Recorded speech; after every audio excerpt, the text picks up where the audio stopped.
जहां लोगों को म्यूचुअल फंड में इन्वेस्ट करना स्मार्ट लगता है, स्मार्ट डिसीजन लगता है, वहीं हर साल लोगों का पैसा स्कैम की वजह से फंसता है म्यूचुअल फंड में। लेकिन स्कैमर्स के लिए आपका पैसा भी उतना ही सही है। इसीलिए आज के इस वीडियो में यहाँ पे हम बात करने वाले हैं कि म्यूचुअल फंड स्कैम से कैसे बचा जाए। तो वीडियो को पूरा देखिएगा, लास्ट तक देखिएगा, क्योंकि इसमें एक एक पॉइंट आपके लिए बहुत इंपॉर्टेंट है। अगर आप अपने पैसे को रिस्क में नहीं रखना चाहते हैं, स्कैम से बचाना चाहते हैं, तो वीडियो को पूरा देखेंगे तो आपको हर एक पॉइंट क्लियर समझ में आ जाएगा। तो बिना देरी, म्यूचुअल फंड स्कैम होता क्या है? आपने सुने होंगे कहीं म्यूचुअल फंड एएमसी में स्कैम होता रहता है, कहीं कभी एक्सिस का नाम आ जाता है, कभी क्वांट का आ जाता है, कभी निपॉन का आ जाता है। बहुत हर तीसरे महीने, हर साल कोई ना कोई एक स्कैम आपके सामने आ जाता है। अब यहाँ पे लेकिन आज भी लोगों में इस चीज़ का कोई ऐसा वो चीज़ बनी नहीं है कि वो यहाँ पे इस चीज़ को ध्यान से देखें और चीज़ों को समझें। वो स्मार्ट डिसीजन समझते हैं म्यूचुअल फंड में एसआईपी करना है, इन्वेस्ट करना, लेकिन कैसा म्यूचुअल फंड होना चाहिए, किस तरीके का देता है। तो यहाँ पे आप सारी चीज़ों को समझिए कि कैसे कैसे आपको चीज़ों का ध्यान देना चाहिए। देखिए, सबसे पहले आपको क्या देखना है कि म्यूचुअल फंड एक रेगुलेटेड अथॉरिटी के उसमें आना चाहिए, एएमएफआई के अंदर आना चाहिए। दूसरा, सेबी द्वारा रेगुलेटेड होना चाहिए। जिस भी आप म्यूचुअल फंड एजेंट के द्वारा अगर आप करवा रहे हैं तो उसके पास सेबी रजिस्ट्रेशन होना चाहिए। बिना सेबी रजिस्ट्रेशन के अगर वो आपको म्यूचुअल फंड में इन्वेस्ट करवा रहा है, अगर वो कह रहा है कि म्यूचुअल फंड में इन्वेस्ट कर दो और वो सेबी रजिस्टर्ड नहीं है, तो भैया उसको टाटा बाय बाय बोल दो, क्योंकि वो वहाँ पे आपको पैसे में रिस्क है। आप कहेंगे कि अरे कैसे, वो तो हमारे रिश्तेदार हैं, हमारे ताऊ जी लगते हैं, हमारे चाचा लगते हैं, हमारे भैया लगते हैं, हमारे दोस्त हैं। भाई, वो रिश्तेदार होंगे, आपके मिलने वाले होंगे, लेकिन मेरा ये सजेशन आपको एक ही रहेगा कि आप म्यूचुअल फंड या फिर कहीं पे भी पैसा किसी के टिप पे मत लगाइए, किसी के कहने पे मत लगाइए। हमेशा पैसा आप अपनी नॉलेज के हिसाब से लगाइए कि आपके पास क्या नॉलेज है। मैं यहाँ पे आपके साथ कोई नॉलेज शेयर कर रहा हूँ। मैं आपसे ये नहीं कह रहा हूँ कि आप इसको आंख मूंद के जाके इन्वेस्ट कर दो, क्योंकि मैं आपसे यहाँ से कोई आपसे फीस नहीं ले रहा हूँ, ना मैं आपसे आपको कोई कमीशन ले रहा हूँ किसी म्यूचुअल फंड के लिए। मैं आपको किसी म्यूचुअल फंड की जानकारी दे रहा हूँ, डिटेल बता रहा हूँ। आपका क्या यहाँ पे इसके बाद कदम होना चाहिए, स्टेप होना चाहिए कि आपको जो मैंने यहाँ पे बताई है जानकारी, उस जानकारी को आप अपनी एनालिसिस के हिसाब से सही और गलत आंकिए, समझिए, और अगर अच्छा लगे तो इन्वेस्ट करिए।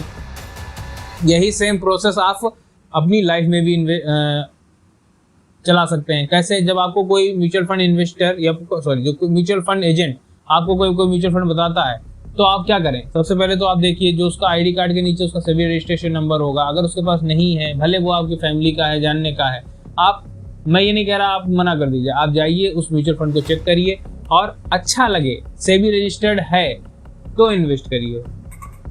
यहाँ पे आपके पास दो लॉसेस में हो सकते हैं जब आप एजेंट के द्वारा एक तो इन्वेस्ट करते हैं, कि जब आप रेगुलर फंड में इन्वेस्ट करेंगे, जब आप एजेंट के द्वारा जाएंगे तो इसमें आपका एक्सपेंस रेशियो थोड़ा ज़्यादा जाएगा डायरेक्ट फंड से, तो यहाँ पे आपको कमीशन भी ज़्यादा देनी पड़ेगी, चीज़ें काफ़ी ज़्यादा हो जाती हैं। तो ये सब चीज़ें आपको यहाँ पे ध्यान रखनी होती हैं।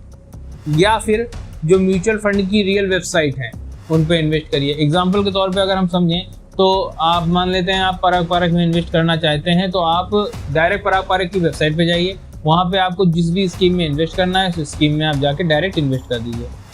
लेकिन वहीं पे अगर आप किसी एजेंट के द्वारा, उसने आपको कोई लिंक भेजा और आप किसी अननोन म्यूचुअल फंड में जाके इन्वेस्ट करते हैं, तो वहाँ पे आप स्कैम का भी शिकार हो सकते हैं, आपका पैसा वहाँ पे डूब भी सकता है।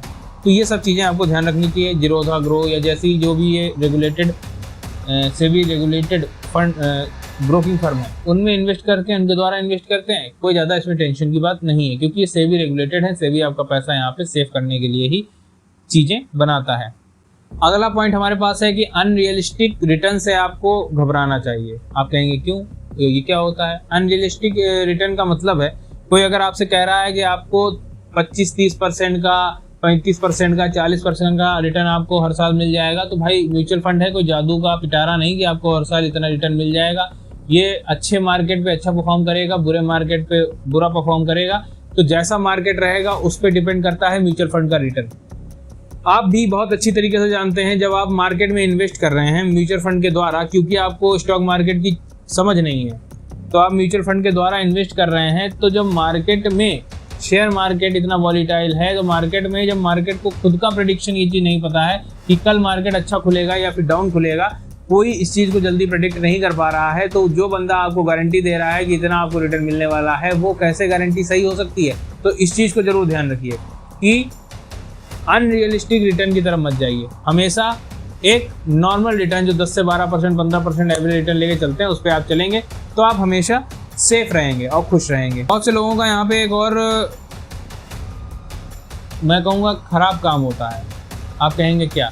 कि वो अपना OTP, अपना पोर्टफोलियो, अपना डीमेट अकाउंट अपने एजेंट को दे देते हैं। आप कहेंगे हाँ, ये तो हमारे लिए सरल काम हो जाता है, जो हमारा एजेंट है उसको ज़्यादा दिक्कत नहीं होती है, हमारा पैसा ज़्यादा सेफ रहता है। भैया सेफ नहीं रहता है, तभी स्कैम होता है भारत में सबसे ज़्यादा। आपका पैसा तभी ज़्यादा फंस जाता है। OTP क्या रहता है कि आपको शेयर नहीं करना है। आपके पास OTP का मैसेज आएगा, उसमें भी लिखा रहेगा डू नॉट शेयर। आपके पास आया है, आपका पर्सनल है, उसको शेयर नहीं करना है। डीमेट अकाउंट आपका है, पैसा आप लगा रहे हो, क्यों शेयर कर रहे हो किसी के साथ? पोर्टफोलियो आपका है, चेक आपको करना चाहिए, कोई और आगे क्यों चेक करेगा आपका पोर्टफोलियो? आप कहेंगे मैंने एजेंट रख रखा है। अरे भैया एजेंट रख रखा है माना, लेकिन वो अगर अच्छा है, सही है, तो वो आपको जानकारी देगा। लीगल है तो वो आपको जानकारी देगा। आपका पोर्टफोलियो संभालेगा नहीं बैठ के, वो आएगा, आपको चीज़ें समझाएगा, उसके हिसाब से आपके सामने उन चीज़ों को आपके ही फ़ोन के द्वारा आपसे ही करवाएगा, ना कि खुद ले लेगा। इस चीज़ को हमेशा ध्यान रखिए। OTP शेयर मत करिए, डीमेट अकाउंट शेयर मत करिए, पोर्टफोलियो शेयर मत करिए, क्योंकि ये सब चीज़ें अगर आप अपने पास रखेंगे, अपनी चीज़ों को अपने तक रखेंगे, और जिससे भी आप यहाँ पे एडवाइस ले रहे हैं वो रेगुलेटेड है और वो आपको एडवाइस कर रहा है, तो वो सबसे पहले आपका यहाँ पे पोर्टफोलियो उठाएगा नहीं कभी भी अपने हाथों में। वो आपको चीज़ों को डिस्कस करेगा, आपको एडवाइस देगा, लेकिन कभी अपने द्वारा नहीं करेगा। जो आपके अपने द्वारा यहाँ पे कर रहा है, तो या तो वो रेगुलेटेड होना चाहिए, आपका बहुत भरोसे वाला होना चाहिए। मेरा तो ये मानना है आपको नहीं देना चाहिए। तो इस पॉइंट का भी आपको ध्यान रखना है। अगला पॉइंट क्या है कि पोर्टफोलियो को आपको हर मंथ में चेक करते रहना चाहिए, रेगुलर चेक करते रहना चाहिए। रेगुलर का मतलब है, मैंने यहाँ पे इस चीज़ को नोट के रूप में बोल दिया है कि हर मंथ, आप हर महीने उसको चेक कर सकते हैं कि पोर्टफोलियो आपका कैसा परफॉर्म कर रहा है। जैसे अभी थोड़े दिन पहले ग्रो में एक चीज़ बहुत ज़्यादा उठी थी, आपने भी जाना होगा, सुना होगा कि यहाँ पे ग्रो ने जो इन्वेस्टर थे, SIP कर रहे थे, उनका पैसा अपने आप म्यूचुअल फंड, जहाँ पे कोई भी डीमेट अकाउंट खोलने की जरूरत नहीं पड़ती थी म्यूचुअल फंड में, उन्होंने SIP को उठा के डीमेट अकाउंट में कन्वर्ट कर दिया था बिना इन्वेस्टर से पूछे। ये सब चीज़ें अगर आप रेगुलर चेक करेंगे तो आपको समझ में आ जाएंगी, तो उसके लिए आप सजग रह सकते हैं। तो ये कुछ पॉइंट थे जिनको अगर आप ध्यान से और कंसीडर करेंगे तो आप स्कैम से बच सकते हैं। म्यूचुअल फंड अच्छा है, सारी चीज़ें अच्छी हैं, जैसे हर एक चीज़ अच्छी है और बुरी भी है। बुरी तब है जब आप उसको अनसर्टेनली या फिर बिना ध्यान दिए काम करते हैं। तो आराम से करते हैं, ध्यान और सजगता के साथ करते हैं, तो चीज़ें आपके लिए बेटर रहेंगी, हमेशा अच्छी चलेंगी। इन पॉइंट्स का ध्यान रखिए। म्यूचुअल फंड में इन्वेस्ट करते रहिए, इन्वेस्टमेंट स्टार्ट करते रहिए और शुरू करते रहिए, और इन्वेस्टमेंट लॉन्ग टर्म के लिए इन्वेस्ट करिए। अच्छा रिटर्न आप कमा के जाएंगे मार्केट से।